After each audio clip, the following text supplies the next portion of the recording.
नमस्कार। आज हम कुछ दिलचस्प स्रोतों पर बात करने वाले हैं। इनका फोकस है यूहन्ना मसीह का प्रेम और अपनी पहचान। हाँ, और इसमें जॉन का सुसमाचार खास तौर पर पहला अध्याय आयत 1 से 5 काफी अहम है। बिल्कुल। और ये स्रोत सिर्फ किताबी बातें नहीं कर रहे, ऐसा लगता है ये आत्मखोज और मसीह के प्रेम जैसे गहरे विषयों को छूते हैं। सही कहा। एक तरह से हमें रोजमर्रा की भागदौड़ से हटकर सोचने का मौका देते हैं उन चीजों पर जो शायद ज्यादा मायने रखती हैं। हाँ, मतलब सिर्फ धर्मशास्त्रीय चर्चा नहीं, नहीं। बल्कि जॉन के शब्दों को आप कह सकते हैं व्यक्तिगत चिंतन का एक साधन बनाने की कोशिश है। अच्छा। और ये ईश्वर के प्रेम को समझने और अपनी पहचान, आपने वो भीतर के बच्चे का जिक्र किया था शुरू में। हाँ, भीतर का बच्चा, उससे फिर से जुड़ने का एक निमंत्रण है। स्रोत ये भी बताते हैं कि कैसे हमारी अपनी सोच, हमारी धारणाएं ईश्वर के बारे में हमारी समझ को प्रभावित कर सकती हैं। C.S. लुईस का भी जिक्र है इसी सिलसिले में। तो चलिए जॉन 1:1 से ही शुरू करते हैं। स्रोत कहते हैं कि इन आयतों पर ध्यान देने के लिए हमें धीमा होना होगा, रुकना होगा। हाँ, चिंतन करना होगा। पर क्यों? ये क्यों इतना जरूरी है? क्या ये सिर्फ मसीह के लिए प्रेम जगाने के बारे में है या कुछ और भी है इसमें? देखिए, लेखक का तर्क ये है कि धीमा होना इसलिए जरूरी है क्योंकि जॉन 1 की शुरुआत आदि में वचन था। ये हमें सृष्टि के बिल्कुल मूल तत्वों पर सोचने को मजबूर करती है। बहुत गहरा है ये तो। हाँ, और जब हम इस गहरी सच्चाई पर ध्यान लगाते हैं तभी हम शायद उस भीतर के बच्चे की आवाज सुन पाते हैं, हमारे अंदर का वो हिस्सा जो ईश्वर से निकटता चाहता है। अच्छा। और स्रोत ये भी सुझाव देते हैं कि रोजाना कुछ पल बाइबल पर मनन करने से हम वो नकारात्मकता, अपराधबोध, पूर्वाग्रह इन सबको शायद छोड़ पाएं। ताकि ईश्वर का प्रेम महसूस हो सके। बिल्कुल, उसके लिए हम ज्यादा खुल सके। ये भीतर के बच्चे की बात काफी दिलचस्प है। और फिर स्रोत यीशु को लोगोस यानी वचन के रूप में भी देखते हैं। वो सार जिससे दुनिया बनी। हाँ, लोगोस। लेकिन फिर एक बड़ा ही अप्रत्याशित मोड़ आता है। लेखक इसे निकोला टेस्ला के विचारों और स्ट्रिंग सिद्धांत से जोड़ने लगते हैं। ये कनेक्शन कैसे बनता है? थोड़ा चौंकाने वाला है। हाँ, ये वाकई एक अनोखा कनेक्शन है जो लेखक यहाँ बनाते हैं।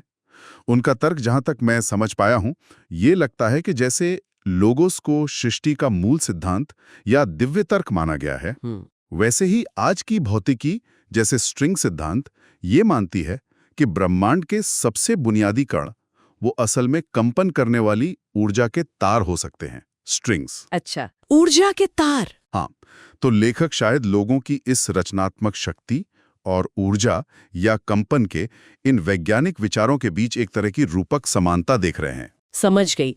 तो ये एक वैचारिक पुल है, मतलब ये कोई स्थापित सिद्धांत नहीं है। बिल्कुल नहीं, ये स्रोत की अपनी व्याख्या है, एक नजरिया है, स्थापित धर्मशास्त्रीय या वैज्ञानिक तथ्य नहीं। ठीक है, तो इस लोगो या रचनात्मक सिद्धांत से वापस यीशु और सृष्टि पर आते हैं। स्रोत यहाँ क्या मुख्य बात बताना चाह रहे हैं? मुख्य बात यह है कि लोगों के रूप में यीशु ही सृष्टि करता है, क्रिएटर। और उन्होंने जो बनाया? हाँ, और जो कुछ भी उन्होंने बनाया है, जैसा कि स्रोत उत्पत्ति का हवाला देकर बताते हैं, वो स्वाभाविक रूप से अच्छा है, मतलब फंडामेंटली गुड। अच्छा। जिसे हिब्रू में टोव कहा गया है। टोव। हाँ, टोव। और इसमें हम सब शामिल हैं, हम इंसान भी।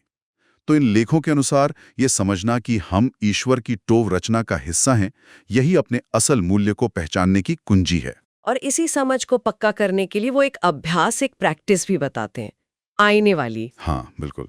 वो कहते हैं, आईने में देखकर खुद से कहें, यीशु ने मुझे बनाया, मैं विशेष हूं, मैं अच्छा हूं, मतलब टोव हूं, और वो मुझसे प्यार करता है। लेकिन ये कहना शायद आसान ना हो। लेखक खुद मानते हैं कि ये मुश्किल हो सकता है। हमारा वो असुरक्षित भीतरी बच्चा शायद विरोध करे। सही कहा। लेखक समझाते हैं कि ये जो अपराध बोध या शर्म की भावनाएं हैं, जो शायद इस अभ्यास के दौरान ऊपर आएं, वो अक्सर हमारे भीतर के बच्चे के पुराने सुरक्षा तंत्र होते हैं। मतलब अतीत में खुद को चोट से बचाने के तरीके रहे होंगे। अच्छा, डिफेंस मैकेनिज्म जैसा। हाँ, एक तरह से। लेकिन यहीं पर सुसमाचार एक नई संभावना लाता है, पवित्र आत्मा की शक्ति, जो बदल सकती है। हाँ, एक परिवर्तनकारी शक्ति।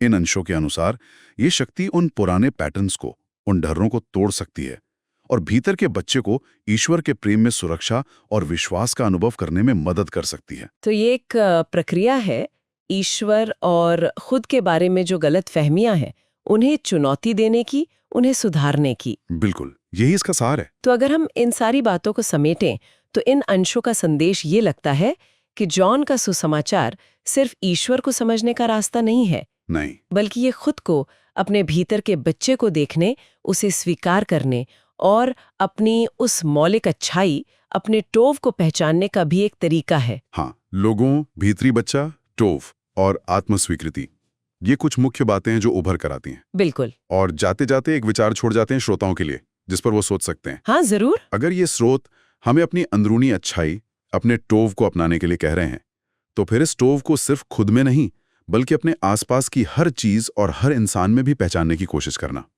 ये हमारी रोजमर्रा की बातचीत को, हमारे दुनिया देखने के नजरिए को कैसे बदल सकता है, इस पर सोचा जा सकता है।